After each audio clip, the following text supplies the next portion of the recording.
announcements. So I appreciate Brian for adding this. I probably should have added it, but I had two questions about that one. mhm. One is, over what time frame are we looking at?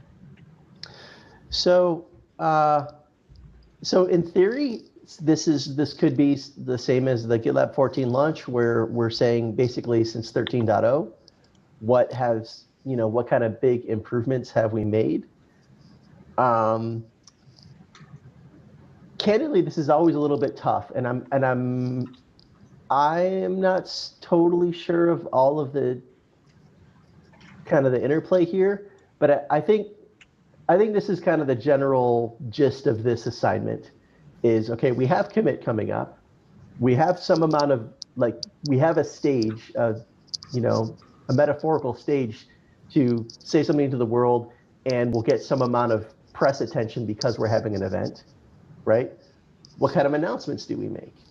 At GitLab, it's really, really tough to make product announcements because our entire roadmap is completely public, yada, yada, yada. So the thought here is but also because our entire roadmap is completely public and because we ship these tiny little MVCs, a new feature will come out, but it'll be not really usable, right? So it takes a while. So if you look back over the past year and say, okay, like what started in the last year, but now is really like a full-fledged feature, what would be coming out of beta, right?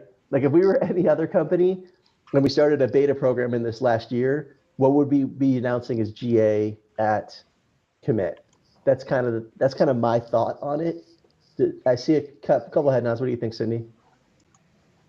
Yeah, I think I was inclined to group some things to say like vulnerability management, because there were tiny little MVCs all the way along. But if you look at over the course of the year, we went from this to this. It makes more sense to me to highlight that than in any individual little thing. And then the other point was, we just had 14.0. Can we reuse some of those things and plug them in here? Absolutely. Yeah. Yeah. And vulnerability management was one of the, the features out of, we looked at 14.0. So I